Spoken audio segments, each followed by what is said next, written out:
ఏ మళ్ళీ ఆయ్ అమ్మాయికి కాఫీ ఇచ్చావా? ఆయ్ ఇల్లు జాగ్రత్త, నేనట బయటికి పని మీద పోతా. ఆయ్. నమస్కారం నమస్కారం నమస్కారం. ఏమయ్యా బయటికి పని మీద పోతా ఉంటే ఒంటి పేప నైన్ మీద వచ్చావు.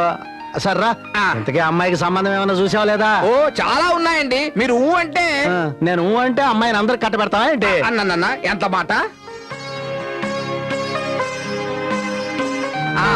మీ బంగారు బొమ్మకి ఎలాంటి భర్త కావాలో నాకు తెలియదేటండి. పేరయ్యా, అసలు విషయానికి రావయ్యా. నువ్వు చూసిన సంబంధాల్లో మంచి కుర్రాడు ఎవరో చెప్పు. నేను చూసిన కుర్రాళ్ళు మంచి కుర్రాడు, మీ కల్లుడుగా రావడానికి అన్ని అర్హతలు ఉన్నవాడు ఈ కుర్రాడు. పేరు కృష్ణబాబు. కృష్ణబాబు బాగున్నాడయా? కృష్ణబాబు బాగున్నాడయా? ఇదిగో పేరయ్యా, ఈ కుర్రాడి గురించి వివరాలు చెప్పు. ఎక్కడుంటాడు, ఏం చేస్తుంటాడు? ఊరు దుగ్గిరాల. చిన్నప్పుడే అమ్మా నాన్న పోయారు.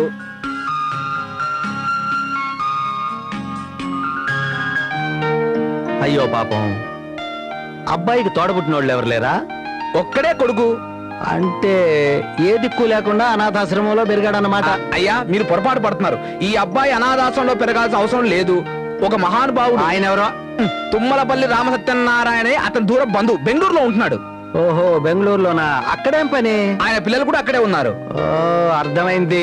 అంటే కృష్ణబాబుని చిన్నప్పుడు ఆయన బెంగళూరు తీసుకెళ్లిపోయాడు అన్నమాట. కాదండి, రామసత్యనారాయణ గారు కృష్ణబాబుని గుంటూరులో చదివించారు. ఏమయ్యా పేరయ్య, ఆయన బెంగళూరులో ఉంటే ఇతను గుంటూరులో ఎట్టా చదువుతారా? సుబ్బరాజు గారు, మీరు మాట మధ్యలో అడ్డుపడకుండా వింటానంటే అన్ని చెప్తాను. కృష్ణబాబు గుంటూరులోనే చదివాడు.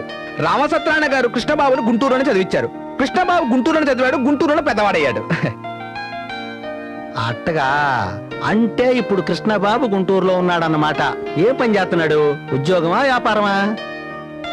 అయ్యా, కుర్రాడు హైదరాబాద్ లోనే ఉద్యోగం చేస్తున్నాడు. నెలకు 15,000 రూపాయలు జీతం. ఆహా, అయినా హైదరాబాద్ లో 15,000 సరిపోతాయ్యా?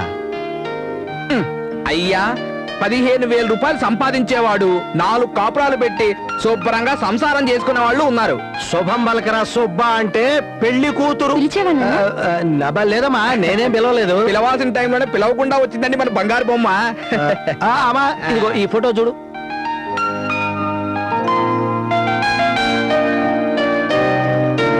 రాదమ్మా, కృష్ణబాబు నచ్చాడా? శుభం, అమ్మాయికి అబ్బాయి నచ్చాడండి. అబ్బాయి నచ్చాడు అని అమ్మాయి నీతో చెప్పిందా? మాటల్లో చెప్పాలయ్యా, ఆ నవ్వులో తెలియట్లేదు. చెప్పిందిగా. అట్టాగా? నాకు తెలవలేదే. అయ్యా, మీరు తెలిసి మాట్లాడుతున్నారో తెలియకుండా మాట్లాడుతున్నారో నాకేం అర్థం అవట్లేదు. మన రాధమ్మకి ఈ అబ్బాయి నచ్చాడని ఖచ్చితంగా చెప్పింది. మరి అబ్బాయికి అమ్మాయి కూడా నచ్చాలి కదయ్యా. సర్లే, చూసుకుంటానికి రమ్మని చెప్పు. శుభం, ఓ మంచి రోజు చూసుకొని రమ్మని కబురు పెడతా. అట్టగే. పెరయా, నాకు అనుమానం అయ్యా. అబ్బాయి ఉండేదేమో హైదరాబాద్ లో, మరి మనం ఉండేదేమో అంతర్వేదికి 20 కిలోమీటర్ల దూరంలో ఉన్న చిన్న లంకలో. అయ్యా, మీ అనుమానం ఏమిటో నాకు అర్థం అయిపోయింది. ఎక్కడో రాజధానిలో ఉన్న కృష్ణబాబు ఎక్కడో మారుమూల లంకలో ఉన్న మన రాధమ్మని ఎలా చేసుకుంటాడు, ఎందుకు చేసుకుంటాడనగా మీ అనుమానం. అవన్నీ నాకు వదిలేండి, చూసుకుంటాగా. సరే, ఆ విషయాలు నాకు వదిలేండి, నేను చూసుకుంటాగా. సరే.